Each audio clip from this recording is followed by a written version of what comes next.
Bonjour à tous. Merci d'être là pour cette nouvelle édition des Rendez-vous de l'Histoire. Je suis pour ma part extrêmement heureuse d'avoir sur ce plateau Catherine Cockry-Wydrowicz et Pape Ndiaye réunis. Catherine pour une autobiographie absolument passionnante, le choix de l'Afrique, combat d'une pionnière de l'histoire africaine aux éditions de la Découverte, et Pape Ndiaye pour la préface de « Et je ne suis pas une femme », qui rassemble les discours d'une autre pionnière de l'abolitionnisme aux États-Unis, Sojourner Truth. Je précise que Pape Ndiaye, vous serez aussi à 14 h, où exactement pour un entretien avec Jean Berenbaum pour votre dernier recueil d'articles Noir américain de l'esclavage à Black Lives Matter. Catherine, vous êtes, je disais à l'instant, votre autobiographie qui ne raconte pas seulement vos années universitaires, vos travaux de recherche, mais qui remonte à l'enfance. Je rappelle que une enfance sous l'occupation. Je rappelle que vous êtes spécialiste des enjeux politiques de la colonisation, docteur d'État, professeur émérite d'histoire à l'université Paris-Diderot et que vous avez également enseigné aux États-Unis à la State University of New York de Binghamton et qu'à la fin des années 70, vous avez fondé le laboratoire Connaissance du Tiers-Monde, Afrique, qui devient, si j'ai bien compris, en 2014, une composante du Centre d'études en sciences sociales sur les mondes africains, américains et asiatiques.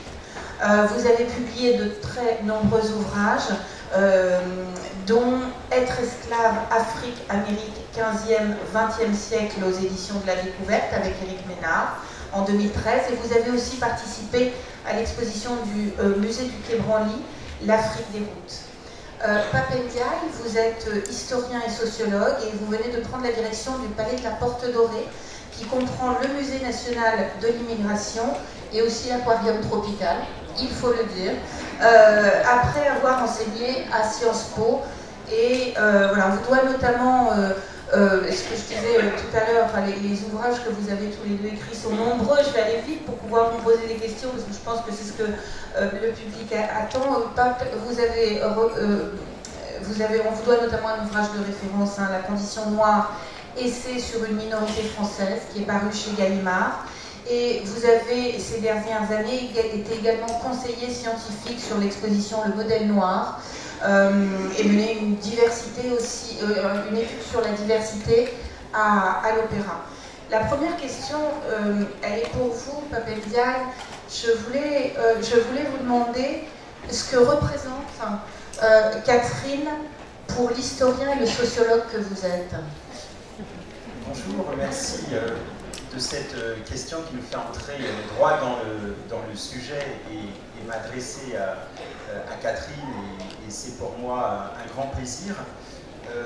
Je ne suis pas historien de l'Afrique, contrairement à Catherine, et donc je ne peux pas me prévaloir d'une filiation intellectuelle à l'égard de Catherine, qui n'a pas été ma directrice de thèse, par exemple, contrairement à certains et certaines de mes collègues et camarades de promotion et autres. Mais c'est un peu autre chose. C'est deux choses. C'est d'abord, et on le voit bien dans ce livre autobiographique, disons le courage qu'il faut, la persévérance qu'il faut pour continuer dans un champ qui est un champ marginal à l'université. Cela peut paraître un peu brutal de le dire comme ça, mais l'histoire de l'Afrique est marginale dans l'université française. C'est extraordinairement problématique à tous égards, et on en souffre d'ailleurs de façon évidente. Mais il y a celles et ceux qui ont tenu la barre à un moment où les choses étaient encore plus difficiles qu'aujourd'hui, à un moment où s'intéresser à l'Afrique quand on était historien, c'était une voie à minima risquée, et pour tout dire même un cul-de-sac presque du point de vue de la carrière. Donc aller dans cette direction, ça n'a rien d'évident. Donc moi, ça, j'apprécie et j'admire le courage qu'il faut pour y entrer. Et c'est pour ça que l'exercice de l'autobiographie est intéressant parce que on peut comprendre le pourquoi de cette persévérance aussi, au-delà du caractère. Hein, essayer de faire une sociologie de soi-même. Comment se fait-il que Catherine se soit engagée dans une voie qui n'avait pas de lien a priori, elle qui n'avait pas de lien a priori avec l'Afrique? C'est quand même quelque chose de très intéressant. Et puis la deuxième raison qui me rapproche d'elle et de son œuvre, c'est le fait que moi je me suis intéressé aux Noirs américains, aux questions relatives à l'esclavage aux États-Unis. Et alors là, le lien avec l'Afrique se fait. Je me suis ainsi aussi intéressé, comme vous savez, au monde diasporique, disons, à l'Afrique en dehors d'Afrique, et en particulier à ce que le président de la République appelait lui-même l'africanité de la France. Il a dit cela hier dans un discours à Montpellier, et je me retrouve assez bien moi-même dans ça, en incarnant avec beaucoup d'autres cette petite part africaine de la France. Et là, évidemment, le lien avec Catherine est tout trouvé. Catherine, vous faites, je voudrais, avant de rentrer justement sur la place de l'Afrique à l'université, je voudrais remonter ce que vous faites dans votre autobiographie, ce que rappelle Pape Ndiaye à l'instant, remonter à votre enfance, une enfance sous l'occupation pour une petite fille juive. Et je voulais vous demander, en fait, je poserai la question qui peut paraître provocante comme ça à l'un et à l'autre. J'avais envie de vous demander quand est-ce que vous êtes devenue juive, vous? Je suis devenue juive à ce moment-là. Comme je le raconte, je suis d'une famille juive assimilée depuis 2 générations au moins de chaque côté, non croyante en tous les cas.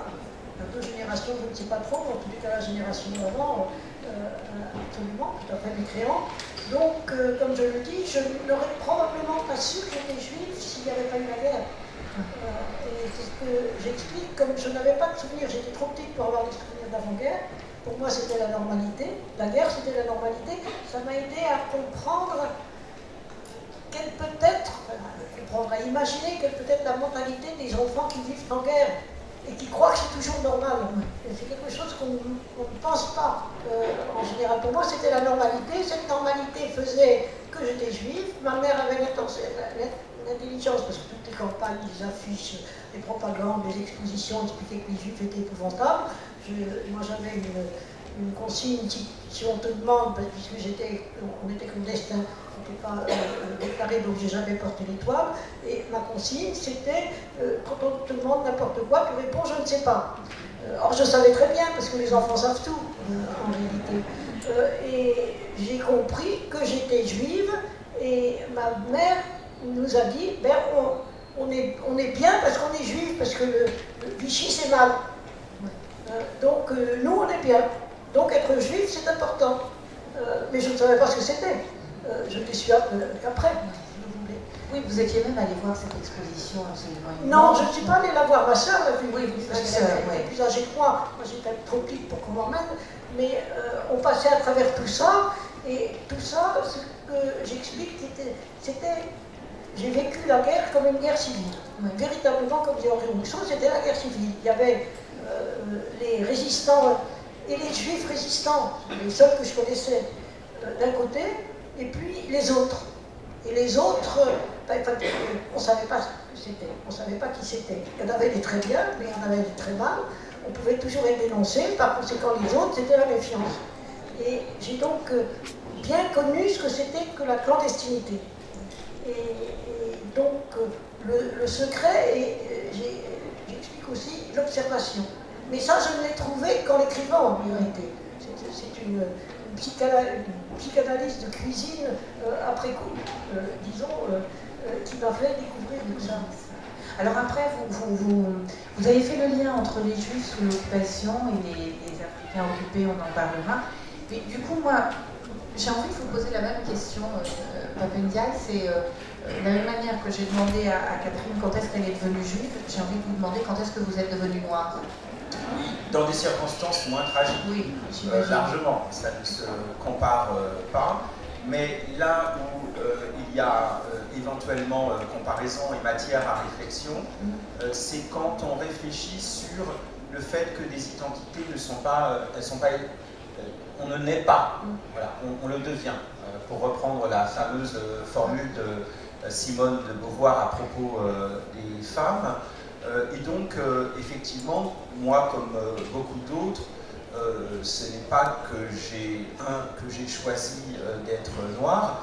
En revanche, ce que j'ai choisi dans la vie, c'est d'en faire quelque chose. Voilà, et de ne pas dissimuler cela derrière un discours qui serait le discours « oh, la couleur de peau, ça compte pas, tout ça, ça n'a pas d'importance ». Ce qui est vrai par ailleurs, bien entendu.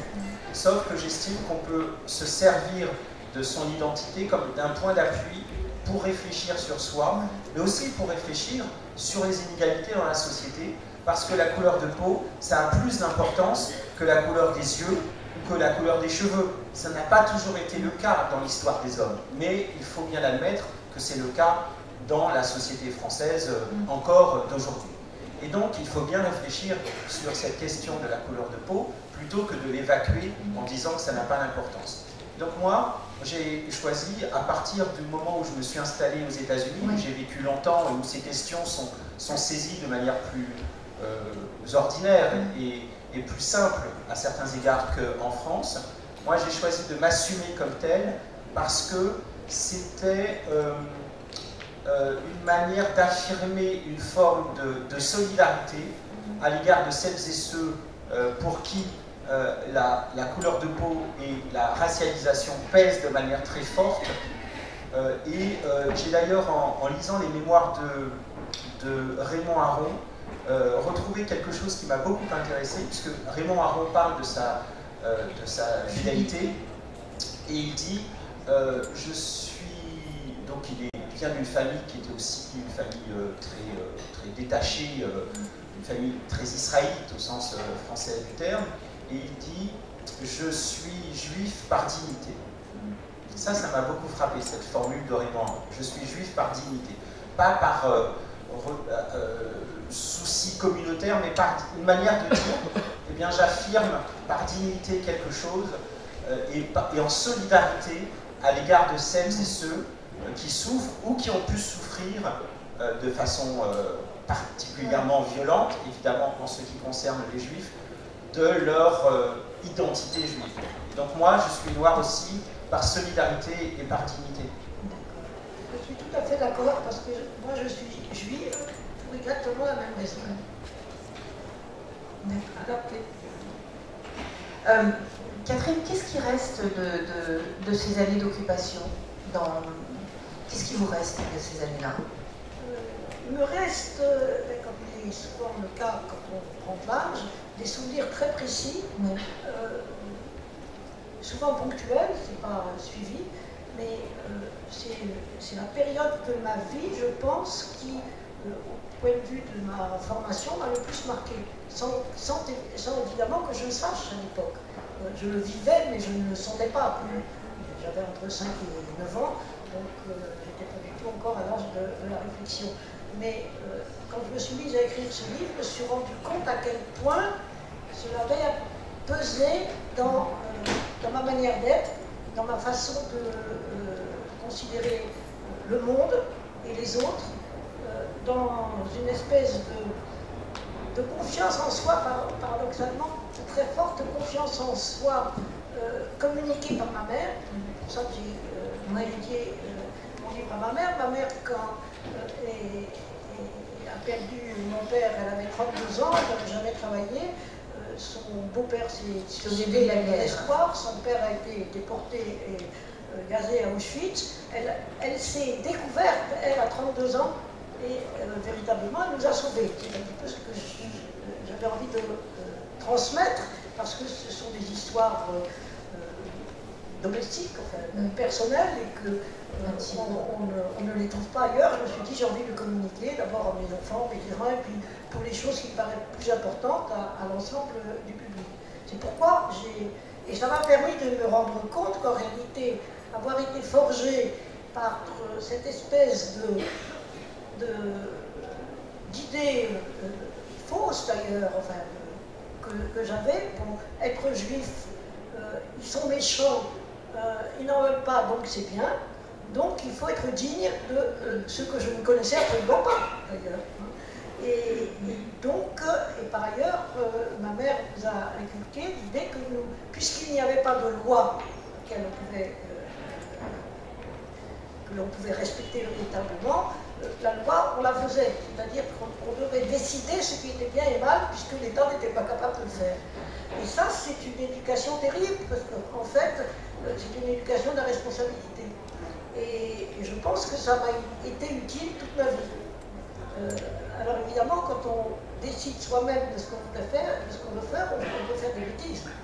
Mais l'important, c'est de pouvoir s'analyser et de savoir pourquoi, comment, enfin de ne pas accepter ce qui paraît naturel comme quelque chose de naturel, mais chaque fois d'analyser un petit peu, est-ce que je suis d'accord, est-ce que je ne suis pas d'accord, pourquoi est-ce que je suis d'accord, pourquoi est-ce que je le fais. C'est une espèce d'apprentissage qui m'a servi toute ma vie. Est-ce que ce que vous écrivez dans les premiers chapitres du livre de ces années d'occupation, est-ce que c'est quelque chose dont vous avez beaucoup parlé après, avec vos proches, avec les gens, ou c'est quelque chose qui finalement est resté, qui est ressorti là beaucoup plus au moment d'écrire vos mémoires? Oui, ça dépend des événements. Par exemple, la mort de mon père quand j'avais 5 ans et demi, je n'ai jamais pu en parler à personne. Je n'ai pu en parler que très tard. Mais disons j'allais dire les incidents, enfin les événements parfois très dramatiques que ma mère a vécu, elle nous les a racontés. Donc mon livre, c'est à la fois le récit de ce dont je peux me souvenir, de ce que les chercheurs ont travaillé, parce qu'ils ont maintenant beaucoup travaillé sur la question, et de ce qu'en famille, on m'a raconté. Donc c'est très difficile de faire le partage entre la mémoire, l'histoire, etc. Mais enfin, c'est la reconstitution de la façon dont j'ai vécu a posteriori, puisque c'est des choses qui me sont quelquefois apparues justement en écrivant le livre. Et j'ai fait des recherches, par exemple, sur la déportation de mon grand-père, qui m'a énormément affectée. C'était un an après la mort de mon père, j'étais un an de plus, j'avais plus de conscience, et c'était quelque chose d'absolument terrible. J'ai recherché, chez les historiens qui ont travaillé sur la question, j'ai retrouvé l'espèce de grand prêtre orthodoxe qui l'avait interrogé. J'ai retrouvé le nom ça m'a un petit peu amusé, c'était un grand-oncle, non, c'était le neveu du fondateur de Sciences Po, qui était à la tête du bureau des affaires juives en 1943. Bon, c'est des découvertes qui montrent qu'était le milieu, y compris le milieu intellectuel. J'ai un cousin, Michel Dreyfus, qui a écrit un livre que je trouve très intéressant sur la droite dans les milieux de gauche, l'histoire de la droite dans les milieux de gauche. Et on découvre des tas de choses comme ça. Donc, à partir de mon cas personnel, dont j'avais bien l'idée que ça ne pouvait intéresser que le cercle familial étroit, d'ailleurs, j'en ai écrit beaucoup plus pour la famille. J'ai été purgée, enfin, avec l'aide de l'éditeur, qui m'a dit, bon, ben, tout ça, tu le gardes pour la famille, mais ça n'intéressera pas le public. Donc, je n'ai gardé que ce qui me paraissait le plus significatif. Est-ce que pendant ces années-là, vous aviez, à 5 ans et demi, pendant ces 4 années-là, est-ce que vous aviez le sentiment de vivre un moment d'histoire? Est-ce que c'était ou quand on est enfant, on ne se rend pas compte que c'est... Mais je crois que oui, dans la mesure, par comparaison avec ce que j'ai vécu dans ma première adolescence, entre 10 et 18 ans, disons, qui m'a paru extrêmement terne. Le moment où les jeunes, en général, découvrent le monde, ben moi je connaissais déjà d'une certaine façon. Et je trouvais qu'il ne se passait rien. Il se passait des tas de choses, bien entendu, puisque ça a provoqué le fait que j'ai choisi ensuite de travailler sur l'Afrique, puisque c'était le moment de la décolonisation et tout début de l'indépendance, mais là j'étais un peu plus âgée. Et donc, a posteriori, oui, eu le sentiment d'avoir vécu quelque chose que nous n'étions pas beaucoup finalement à avoir vécu, et qui apportait une connaissance, une mode d'appréhension des choses que je ne retrouvais pas chez beaucoup de mes contemporains. Quand une gamine avec qui je revenais de l'école, j'avais 8 ans, me disait « Tu sais, les juifs, on les reconnaît à l'odeur, ils puent », et je lui disais « Raconte-moi quelle est l'odeur pour que je puisse les reconnaître », j'étais ravie. Moi, j'ai été une petite fille qui est en train de se payer sa tête. C'est le souvenir que j'ai. C'est pourquoi j'ai dit, d'une certaine façon, des souvenirs d'une enfance heureuse, parce que j'étais petite et que le danger, il était là, mais il était normal. On savait que quand on rencontrait un flic, il fallait faire attention, on savait des tas de choses. Et ma mère disait quelquefois, c'est drôle, j'ai pas le sentiment de vous avoir dit les choses, et pourtant vous les avez comprises. Elle les avait dites plus qu'elle ne croyait, en fait. Qu'est-ce qu'elle vous a transmis d'essentiel, votre maman? Parce que je viens de dire, la responsabilité de soi, l'honnêteté, l'honnêteté intellectuelle, je dirais, et en même temps, l'audace, parce qu'elle a été très audacieuse. Elle a fait des trucs absolument extraordinaires. Enfin, elle a échappé à la mort 2 ou 3 fois d'une façon fantastique, justement par sa volonté. Je dirais oui, sa volonté, son énergie. Ça, je crois que je l'ai reçu de ma mère. Pape Ndiaye, vous avez grandi, vous aussi, c'est votre maman qui vous a élevé. Bien sûr, dans des circonstances absolument diamétralement opposées. Mais je voulais vous poser la même question aussi. Qu'est-ce que votre mère vous avait apporté d'essentiel et qui vous tient encore aujourd'hui? Je dirais alors à moi et à ma sœur. Oui, oui, bien sûr. Si Marie Ndiaye. La cité.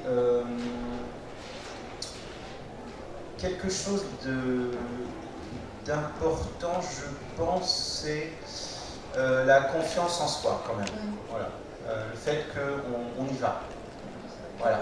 Et ça, c'est, je pense, quelque chose d'important pour les enfants que l'on a ensuite. C'est peut-être encore plus important pour les enfants qu'on était, les enfants métis, les enfants différents des autres. On était toujours différents des autres. Et donc ça, je pense qu'elle a compensé en nous disant vous êtes... ça ira. Et vous pouvez, ouais. Ça ira. Oui, c'est essentiel, parce que ça me garde toute la vie. Quelquefois, une espèce de confiance en soi. Confiance en soi, ça ne doit pas être mais confiance en soi, responsable. Mais la confiance en soi, le fait que en travaillant, ça ira. Voilà. Voilà. Ce qui, d'une certaine façon, peut être vu comme un peu illusoire. On sait bien que dans la société, travailler à l'école, ça ne garantit pas aujourd'hui, pour plein de raisons, le fait de s'en sortir dans la vie. Mais on ne peut pas dire autre chose aux enfants. Et puis, en plus, la perte des hommes dans ma famille fait que j'ai vraiment été élevée en vase relativement clos par ma mère, ma grand-mère et ma soeur. C'est-à-dire que je ne savais pas du tout ce que c'était qu'un garçon et ça m'indifférait parce que je ne connaissais pas. Donc, je n'ai jamais eu l'idée, ma mère est devenue la chef de famille, c'est elle qui fallait gagner sa vie pour tout le monde. Donc elle partait le matin, elle revenait le soir. C'est pas elle qui m'élevait, c'était ma grand-mère. Et je n'ai jamais eu l'idée que je pourrais faire autre chose que faire des études et travailler. Ça n'existait pas. Donc je n'ai pas eu besoin d'être féministe d'une certaine façon.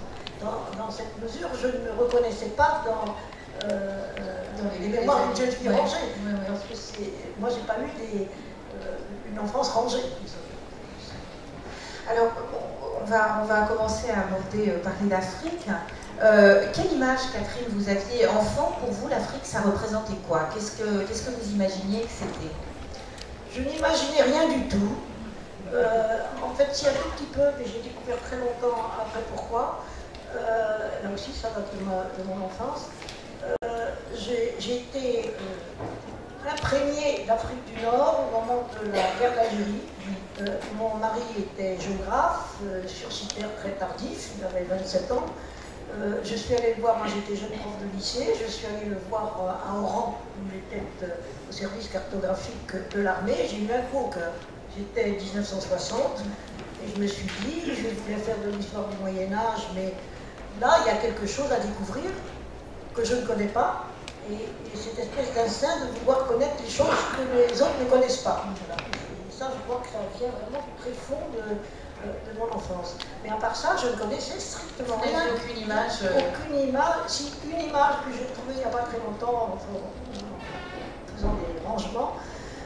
Quand j'étais petite, ça devait dater d'avant la guerre, j'avais un petit service de café en porcelaine d'enfants. J'avais des petites tasses. Oui. Et les soucoupes représentaient une ronde de petites filles noires. Et je me suis dit, tiens, ça c'est intéressant parce que ça m'a. Et quand j'étais gamine, je disais, comme en fait on nous a caché en nous envoyant au catéchisme, donc la seule culture religieuse c'est plutôt une culture chrétienne qu'autre chose. Et je disais, quand j'étais petite, je voulais devenir bonne sœur pour adopter une petite fille noire. Et je me demandais vraiment d'où ça venait. Mais c'était probablement des tasses à café que j'ai de petits services que j'aimais beaucoup. C'est des histoires d'enfance, quoi. Mais finalement, à part ça, vraiment rien. Je n'avais aucune parenté d'aucune sorte avec. Et simplement, j'ai trouvé l'Afrique du Nord. À ce moment-là, je pensais que j'allais travailler sur l'Afrique du Nord, superbe, avec une atmosphère, alors là, qui m'a rappelé, puisque c'était encore la colonisation, qui m'a rappelé le climat de clandestinité, dans la mesure où je voisinais avec des Algériens, des Maghrébins, à l'époque, on ne les appelait pas les Algériens, les Algériens musulmans, qui étaient effectivement dans la clandestinité, quelque chose que je connaissais, ça me parlait. Alors, le hasard a fait ensuite que j'ai rencontré un directeur de recherche qui travaillait sur l'Afrique subsaharienne. Alors là, vraiment, je connaissais rien du tout. Et je me suis dit, ben, pourquoi pas, c'est l'Afrique. Je voulais travailler sur l'Afrique, puisque en Afrique du Nord, d'abord l'OAS faisait un peu sauter toutes les archives, entre autres. On se disait pour un historien, quand est-ce qu'on pourra ouvrir les archives? Puis il y avait eu des recherches importantes avec Charles-André Julien, qui était le seul prof qui dirigeait quelque chose sur l'histoire de la colonisation à l'époque. Et donc je me suis dit, ben, l'Afrique subsaharienne, pourquoi pas? Alors ça, on va y venir, mais je voudrais poser la même question. En fait, vous y retournez, votre maman tenait à ce que vous y alliez, vous alliez voir votre père au Sénégal. Et vous, pour vous, quand vous y alliez, par rapport à votre vie en France, c'était quoi l'Afrique quand vous y alliez l'été, un pays étranger, en fond. C'était un voyage très rare. C'était un pays étranger, mais on baignait à la maison dans une culture, je dirais pas africaine, mais enfin, où les livres sur l'Afrique, les contes et légendes, par exemple. Je me souviens très bien des contes et légendes de différents pays d'Afrique que j'adorais.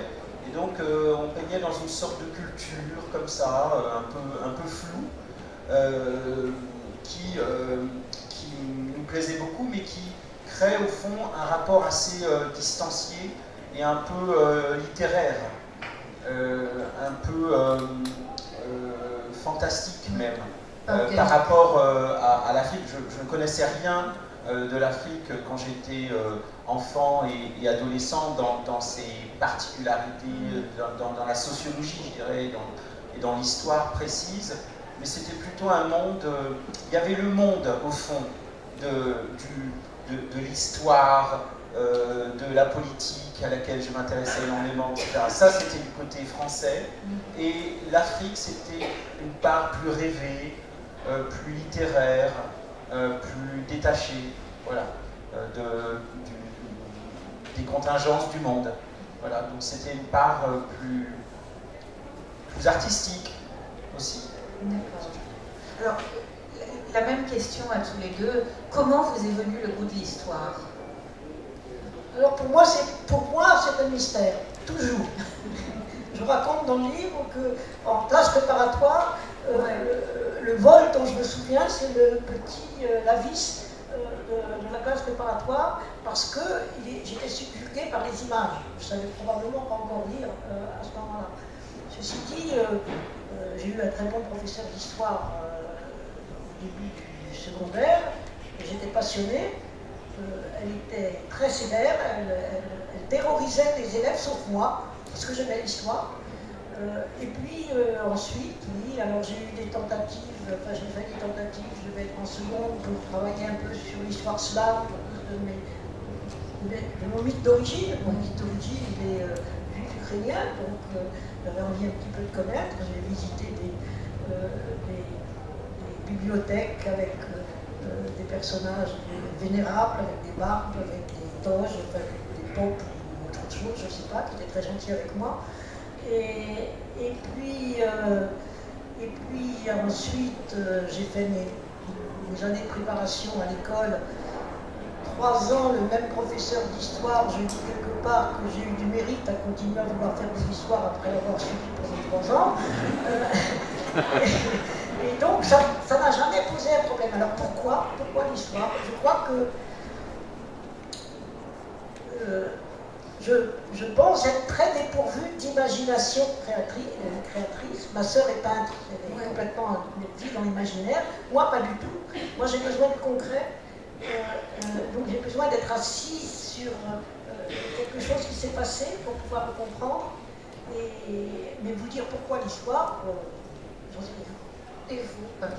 Pour 2 raisons, je pense. La première, c'est que j'adorais les histoires et au fond, le passé et regarder le passé, c'était peut-être une manière pour moi de comprendre ce que je n'arrivais pas à comprendre dans ma vie de tous les jours. Et puis l'autre raison plus, je dirais pas qu'elle est génétique, je ne sais pas du tout d'où ça vient, mais j'ai une mémoire hypermnésique. Donc j'apprends, je regarde des pages, je retiens. Ouais. Et l'histoire, elle est plutôt faite pour les gens comme moi. Enfin, et du coup, je peux apprendre des pages et des pages de dates et de choses en tournant les pages d'un livre. Voilà. Et donc ça, je l'ai mis à profit en apprenant tout et n'importe quoi en histoire particulièrement, ce qui me permettait de m'en sortir très très facilement. Voilà. D'accord. Alors Catherine, au début des années 60, pour vos collègues universitaires, ce que rappelait Pap Ndiaye tout à l'heure, l'Afrique saharienne n'avait pas d'histoire. Ah oui. Mais qu'est-ce qui fait que la jeune femme que vous êtes se refuse à adopter ce présupposé de départ? Qu'est-ce qui fait que vous vous dites non? Ça me paraissait une idée, disons, loufoque, effectivement, dans la mesure où tout le monde a une histoire, toutes les sociétés ont une histoire, vivent leur histoire. Effectivement, cette histoire n'est pas nécessairement écrite. Et il y a eu toute une partie de la société africaine qui n'a pas eu d'écriture, beaucoup moins qu'on ne le dit d'ailleurs, parce qu'il y a énormément de sources. Et ce que j'ai entendu pendant au moins les 20 premières années de ma carrière, c'est « Ah bon, vous faites de l'histoire africaine, il y a donc des sources ?» Les gens pensaient à ce moment-là que les seules sources étaient les sources écrites. Or, en plus, il y a beaucoup de sources écrites, et depuis longtemps, en tous les cas, depuis les Arabes, depuis le 7e siècle, il y a des sources écrites, et puis des sources aussi anciennes. Mais il y a beaucoup d'autres sources, et on savait en histoire, depuis Barque-Bloch, en tous les cas, qui l'avait très bien exprimé, qu'en histoire, toutes les sources. Et moi, j'étais très... Alors, j'ai eu la chance de rentrer à l'école pratique des hautes études, la 6e section de l'école pratique des hautes études, qui était le seul endroit où on pouvait travailler sur l'Afrique à l'époque. Ça n'existait pas du tout en Sorbonne.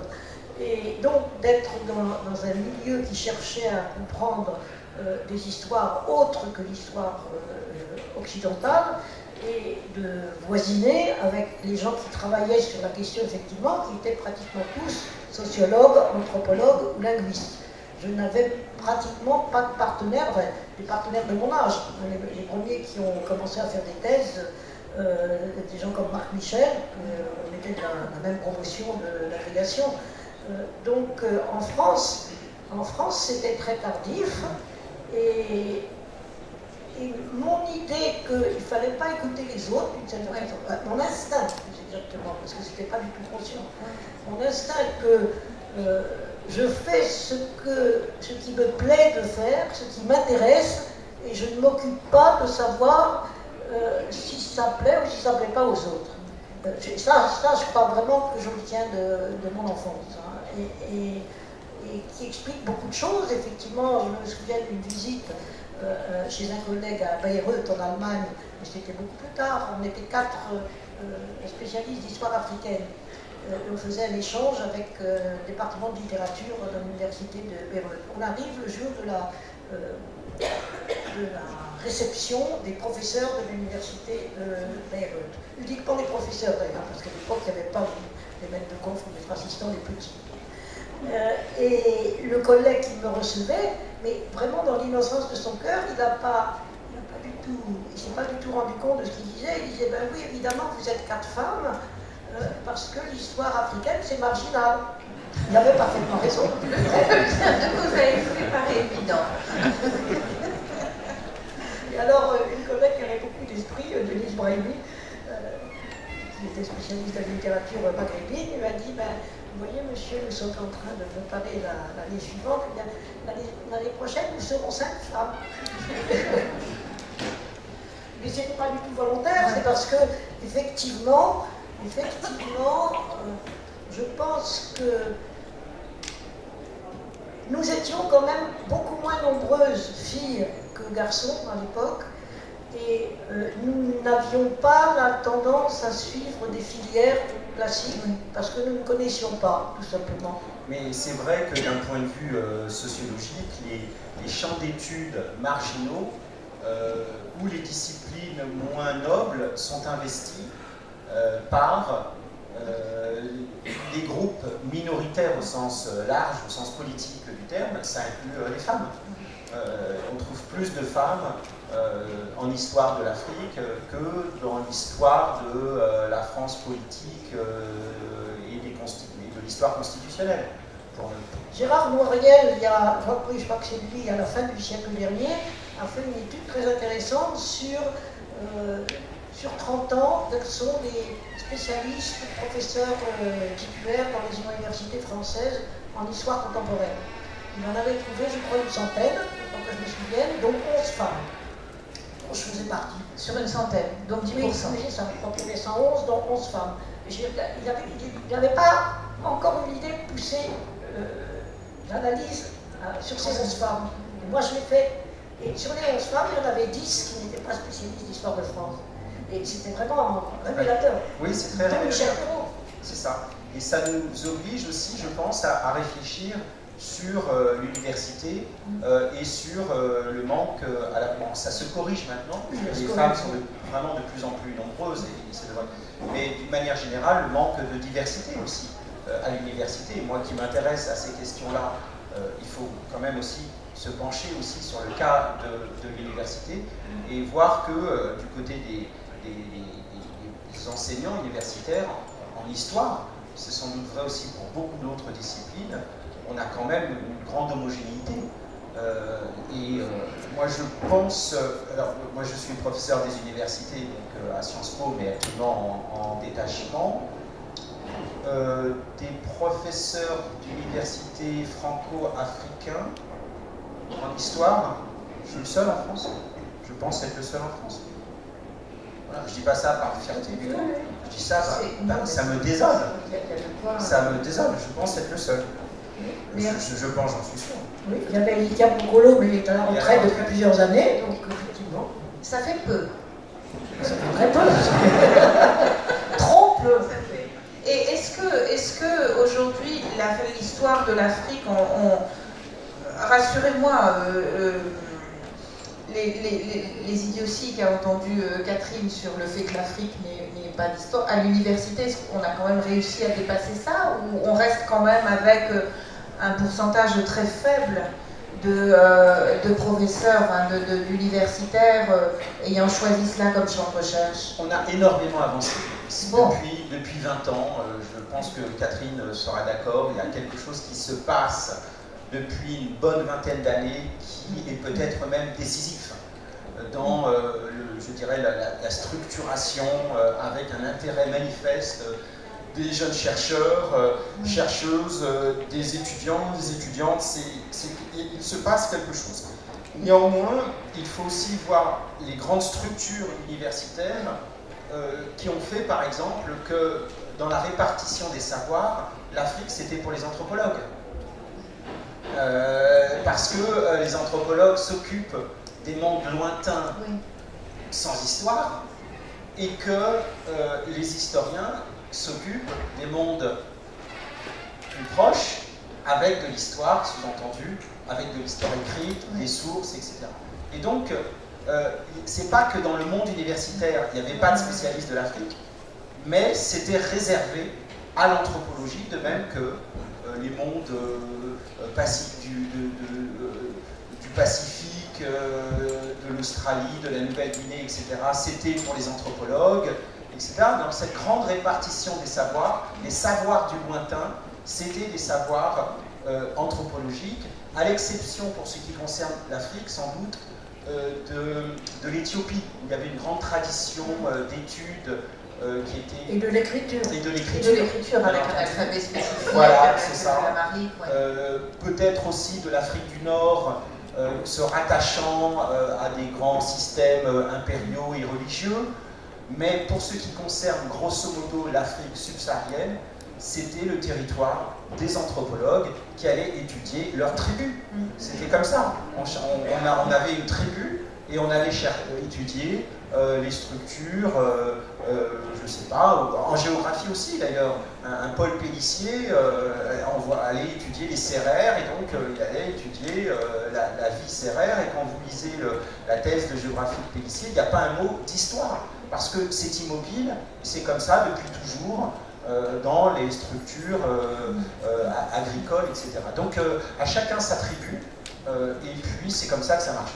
C'était tout à fait juste, et lorsque Jean Copin, qui est un grand sociologue, qui est maintenant à la retraite comme moi, qui est arrivé aux études 7 ou 8 ans après moi, m'a dit il n'y a pas très longtemps, j'en ai pas rendu compte parce qu'avec mon espèce de façon de cheminer sans m'occuper trop de ce que pensaient les autres, je n'en étais même pas aperçu. Mais il m'a dit, tu sais, en 69, au moment où il est arrivé, on avait un mot d'ordre, on ne ferait pas avec les historiens de l'école. Et les historiens de l'école, c'était Henri Brechvig et moi. Et pourquoi est-ce qu'on ne ferait pas? C'est parce qu'ils avaient en tête l'histoire coloniale. Et nous, on ne faisait pas d'histoire, on ne voulait pas faire de l'histoire coloniale, on voulait faire de l'histoire africaine vue d'Afrique. Mais ils ne le savaient pas encore, et puis il y a eu aussi, bien sûr, il y a toujours des chapelles, des choses comme ça. Bon, ils étaient, disons pour simplifier, les rois dans leur domaine, et voilà d'autres qui venaient dire, ben nous aussi on est capable d'écrire l'histoire africaine. Et puis justement, vous écrivez l'histoire africaine d'une façon qui ne nous plaît pas nécessairement. Alors donc il y a eu effectivement pendant une dizaine d'années, une quinzaine d'années, disons des malentendus qui faisaient que quand on regardait les bibliographies, moi ça me frappait beaucoup, les historiens de l'Afrique donnaient beaucoup de références anthropologiques, parce qu'il n'y avait pas d'histoire publiée, et les anthropologues ne lisaient pas les historiens. Alors il y a un moment où il y a eu quand même une bagarre en disant, ben, si vous ne nous lisez pas, vous croyez qu'on écrit des choses, vous croyez quoi? Vous voyez, maintenant ça se tasse tout ça. Mais entre, disons, les années 60 et les années 90, c'était encore plus fort. Comment vous en êtes venu à étudier les grandes sociétés, enfin votre objet d'étude, hein, les grandes sociétés concessionnaires qui a mis l'AEF à sac au début du XXe siècle? Comment vous êtes arrivé là? C'était dans le contexte de la remise en cause complète à l'époque des idées marxistes après la mort de Staline. Moi, quand Staline est mort, j'avais 17 ans, c'était pas mon truc. Donc je disais toujours, j'ai jamais été stalinienne, parce que je savais même pas qu'il existait, enfin c'était pas mon problème, et puis parce que j'ai toujours eu une sainte horreur de tout ce qui pouvait être un régime de type dictatorial, quel qu'il soit. Ça me vient de l'enfance. le culte de la personnalité, moi, à la poubelle. Mais n'empêche qu'il y a eu à ce moment-là une floraison formidable de discussions de type marxiste. Alors maintenant, on l'a complètement oublié, parce que tout ça c'était les communistes, ça mais non, c'était précisément la remise en cause à l'époque.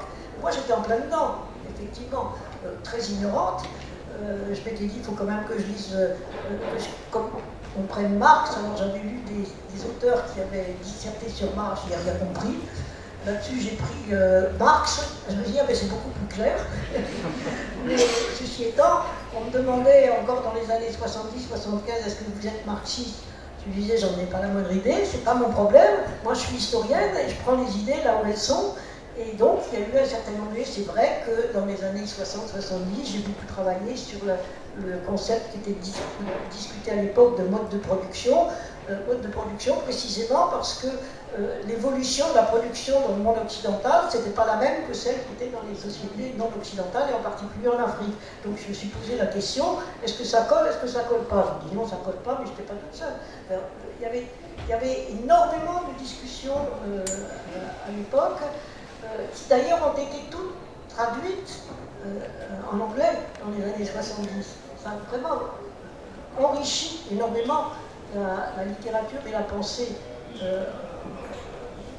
des sciences sociales anglo-saxonnes qui viennent maintenant dans l'autre sens.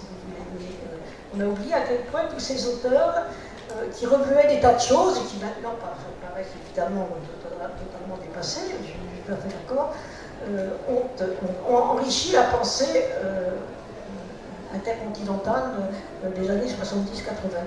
Mais votre sujet de recherche, alors vous y venez comment? Alors, mon sujet de recherche, je voulais travailler sur l'Afrique. Je rencontre Henri Brunswick qui, lui, venait d'être élu directeur d'études, de hautes études, pour travailler sur l'Afrique subsaharienne et qui avait le droit de recruter une espèce d'assistant qui cherchait un volontaire et ça ne se trouvait pas, effectivement. Donc, il a puisé dans ce qu'il connaissait. Je l'ai su qu'après coup. Il a trouvé 3 candidats. Henri Monniot, et ça je ne savais pas du tout à l'époque, Henri Monniot qui était très raisonnable, il a dit vous allez écrire un article scientifique et puis je choisirai un des 3. Ça je ne savais pas du tout, je savais pas les 2 concurrents. Il m'a dit vous écrivez un article, moi j'ai publié, je vais écrire un article sur la coupe du Laobet de l'époque, ce que j'ai fait. Henri Monniot, qui était beaucoup plus lucide, a dit je ne peux pas écrire quelque chose sur l'Afrique sans y être allé. Donc il s'est retiré de la compétition. Et la 3e, je ne sais pas qui c'était. Bref, il a fait 3 malheureux candidats, il m'a choisi moi, je suis rentré comme ça à la 6e section de hautes études, où je me suis formé en études africaines. En études africaines avec, alors là c'était la grande époque qu'on appelait l'école des Annales de Brodel, avec des centres d'études qui voulaient faire l'histoire des zones géoculturelles, non pas l'histoire de France. Donc il y avait un centre d'études africaines avec sociologues, ethnologues, géographes, historiens, linguistes. Donc j'ai suivi les séminaires pendant plusieurs années pour me former. Et la première fois que je suis allé en Afrique, c'était en 1965. Quel monde vous découvrez à ce moment-là? Ah ben tout. Parce que c'était au lendemain des indépendances. Ah oui, alors j'ai eu quelques expériences. J'ai eu des doubles expériences. D'une part, ce que je raconte un peu dans mon livre, du côté de mon terrain de recherche qui m'avait été proposé par Henri Brunswick, justement, qui avait exploré les archives, voir ce qui était proposé, mais il y avait un fonds extraordinaire sur ces sociétés d'exploitation coloniale. Pour répondre à votre question, si j'ai parlé du climat marxisant de l'époque, c'était l'histoire économique qui dominait. Donc faire l'histoire économique des 30 premières années du siècle en Afrique équatoriale, ça me parlait, ça m'intéressait. Et non, je ne sais plus où j'étais. Si, dans l'Afrique que vous découvrez, l'Afrique post-coloniale, il y a 2 facettes. Alors, il y a l'Afrique néocoloniale. Alors, je commence pratiquement par le Gabon et par ce qu'on appelait le Moyen Congo, qui était devenu la République du Congo. Congo-Brazzaville. Et véritablement, je me pinçais en me disant mais c'est pas possible, je suis en 1880 ou en 1965. Tellement le racisme primaire de ce qu'on appelait, qu'on pensait les expatriés, était le même que celui des colons d'avant. Ben, c'était pas longtemps avant, c'était 5 ans avant. Mais ça m'a vraiment pris à la gorge, parce que je retrouvais là ce que j'avais connu dans mon enfance. Et je ne soupçonnais pas que c'était comme ça. Donc, ça, c'était pas généralisé, c'était pas le cas des rares chercheurs à l'époque qui travaillaient sur l'Afrique, encore que ils avaient été fabriqués, formés à l'école coloniale avec des idées un petit peu périmées, donc moi je me sentais un petit peu en porte-à-faux parce que ma chance a été de commencer avec les indépendants. Je n'ai pas connu avant.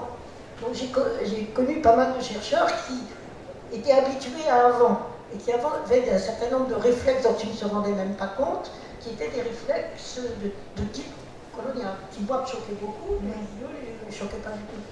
Alors ça, c'est un aspect sur lequel j'insiste parce que les lignes de mon ouvrage, c'est justement la lutte contre le racisme, toutes les formes de racisme.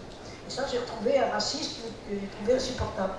Et puis, de l'autre côté, alors c'était les révolutions.